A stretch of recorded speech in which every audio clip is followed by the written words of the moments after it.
She was supposed to be the next Steve Jobs, a college dropout in a black turtleneck, worth $4.5 billion, holding what she said was the future of medicine.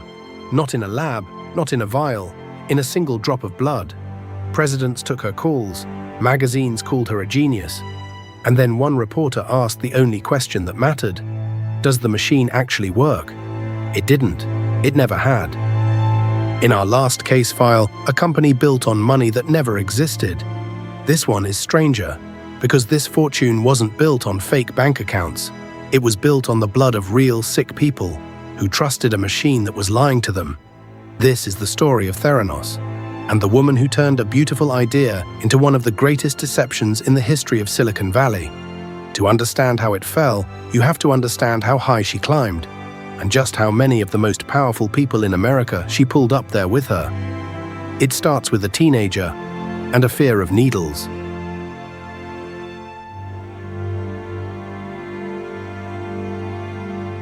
In 2003, a 19-year-old named Elizabeth Holmes walked away from Stanford. She was terrified of needles, and she had an idea that sounded like science fiction. What if one tiny prick of your finger, a single drop, could run hundreds of tests? Cholesterol, cancer markers, infections.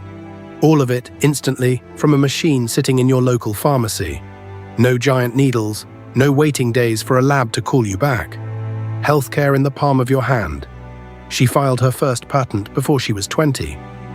A respected Stanford professor was so taken with her that he left to join the company.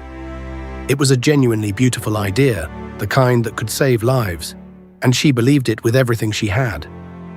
She named her company Theranos, and she named the machine after a hero, Edison.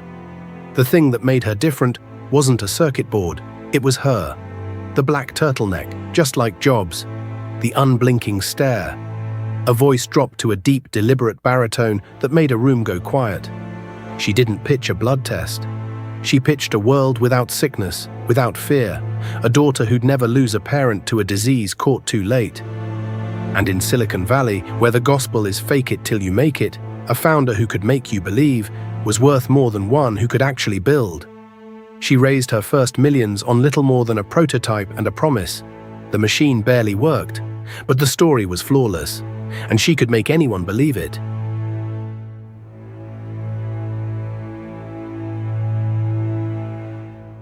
To sell a miracle, you need witnesses. So she assembled the most intimidating board of directors corporate America had ever seen.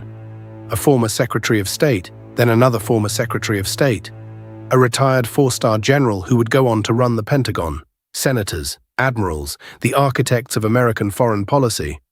Men whose names alone could make a journalist hesitate and an investor relax.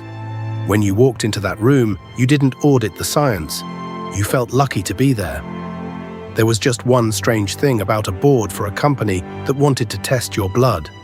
Almost none of them knew anything about medicine. And one of those famous old men had a grandson who believed in her too. Remember him? He matters later.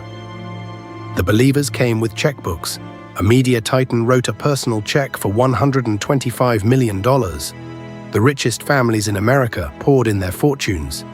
In total, investors handed Theranos more than $700 million, and almost none of them demanded to see the machine actually run a test. Then came the deals that made it real. A national pharmacy chain agreed to put Theranos blood centers inside its stores. A giant supermarket chain spent around $350 million building gleaming clinics in its locations. Clinics that would never truly open.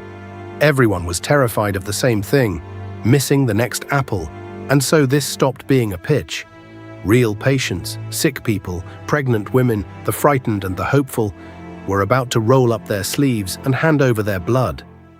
They trusted the famous names on the door. None of them thought to ask the only question that mattered. Did the machine in the back actually work? Think about what that means. A woman is told she might be losing her baby from a test that was wrong. A patient is told their cancer markers are spiking from a machine that couldn't read them. Theranos would later be forced to void or correct tens of thousands of blood test results. Doctors made decisions on numbers that were fiction, and inside the company, young scientists who raised their hands and said, "This isn't safe," were told to be quiet or shown the door. Then the lie met two young people who wouldn't look away. A scientist named Erica Cheung watched the machines fail their own quality control checks again and again, and then watched those failures get waved through anyway. And then there's the grandson. Remember him? Tyler Schultz, whose grandfather was one of those famous statesmen on the board, went to work there a true believer, and saw it too. He did the hardest thing imaginable. He tried to warn his own grandfather. His grandfather sided with the company.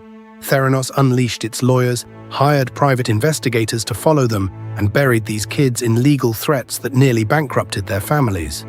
But quietly, carefully, they reached a journalist at the Wall Street Journal, and they told him everything.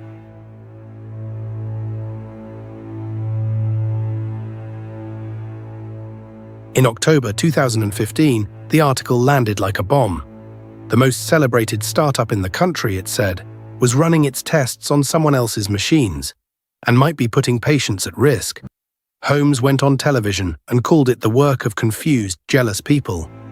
For a moment, the believers held, but the thread had been pulled.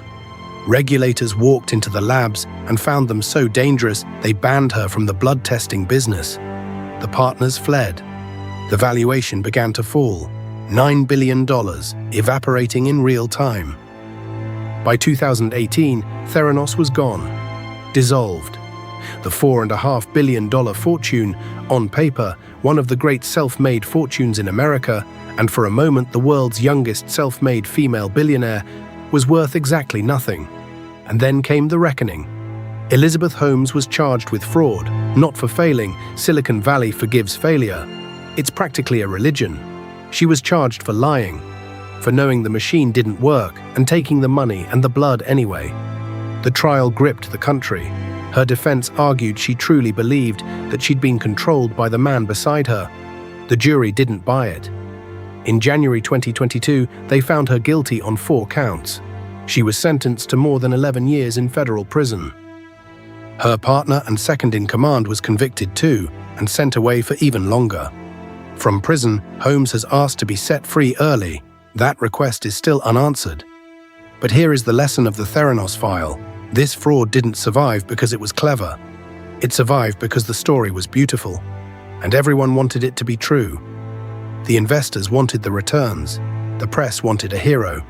The powerful old men on the board wanted to believe a young woman had remade the world. The most dangerous lies aren't whispered in the dark. They're the ones we applaud. The drop of blood was real. The miracle inside it never was. I am Midas. This has been the Midas Files. If this story held you, the next case file is already waiting. Subscribe, and I'll see you in the vault.